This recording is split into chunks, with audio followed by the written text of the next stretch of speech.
যে মাল্টিফাংশনাল যে ড্রোনটি রয়েছে এটা মূলত হচ্ছে মিলিটারি সাপোর্টেড একটা ড্রোন, যেটি বিভিন্ন ধরনের ক্ষেপণাস্ত্র গ্রহণ করা, নিক্ষেপ করা, বর্ডারে সার্ভেলেন্সের কাজে ব্যবহার করা, বা যদি এগ্রিকালচার ক্ষেত্রেও ব্যবহার করা যেতে পারে। এগ্রিকালচার সেক্টর লাইক কীটনাশক স্প্রে করা যদি এটা বড় পরিসরে করা সম্ভব হয়।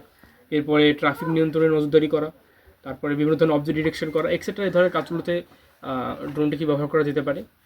আর রকেটটিকে মূলত আমরা আমাদের নিজস্ব ডিজাইনে যেহেতু করেছি, এটিকে আমরা বিভিন্ন জায়গা থেকে ইন্সপায়ার হয়ে করেছি। লাইক আমরা এটিকে ইলন মাস্কের ফ্যালকন 9 থেকে ইন্সপায়ার হয়েছি। এরপরে ইসরায়েলের দিকে গাজার থেকে যে মিসাইলগুলো নিক্ষেপ করা হচ্ছে অতিরিক্ত রিসোর্সেস না থাকার কারণে, তো তারা যে আর কি রিসোর্সেস না থাকার কারণে যে মানে যে টেকনিকগুলো ইউজ করছে সেখান থেকে ইন্সপায়ার হয়ে আমরা আমাদের রকেটের মোটর সিলেক্ট করেছি, যে সুগার বেস ইঞ্জিন আমরা তৈরি করেছি।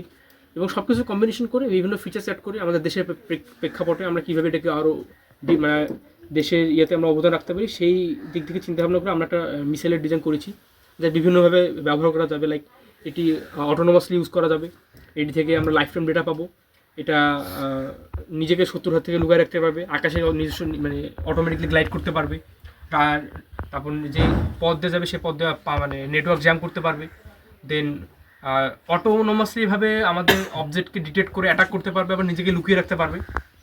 আবার যদি কোনো কারণে অবজেক্টকে খুঁজে পাওয়া না যায় রাতের অন্ধকারে, তো সেক্ষেত্রে থার্মাল ইমেজ প্রসেসিং রয়েছে, আমাদের ইনফ্রারেড ক্যামেরা রয়েছে, আমাদের এছাড়াও এখান থেকে বসে কন্ট্রোল করার মতো সিস্টেম রয়েছে। আবার আমাদের মিশন প্ল্যানিংয়ের মাধ্যমে এখান থেকে আমরা বিভিন্ন ধরনের মিশন প্ল্যান করে দিতে পারবো।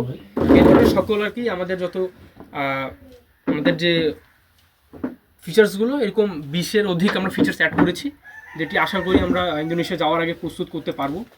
তো আমাদের ড্রোনের মূলত বাজারে বর্তমানে পাওয়া যায় যেসব কমার্শিয়াল পার্টগুলোর মধ্যে সবচেয়ে উন্নত আর কি যে পার্টগুলো, যেমন পিজো 2.4.8 ফ্লাইট কন্ট্রোলার, যেটা বর্তমান বাজার মূল্য 16,000 টাকা ফ্লাইট কন্ট্রোলারে সবচেয়ে ডেভেলপ এবং সবচেয়ে বর্তমানে হাই মার্কেটে যে ফ্লাইট কন্ট্রোলার সেটা ইউজ করা আছে। অতিরিক্ত ফ্লাইট টাইম দিতে পাওয়া যায়, আমাদের ড্রোন সর্বোচ্চ 20 থেকে আধা ঘন্টার ফ্লাইট টাইম দিতে পারে, সেই জন্য 5.5 এমপির ব্যাটারি ইউজ করা আছে।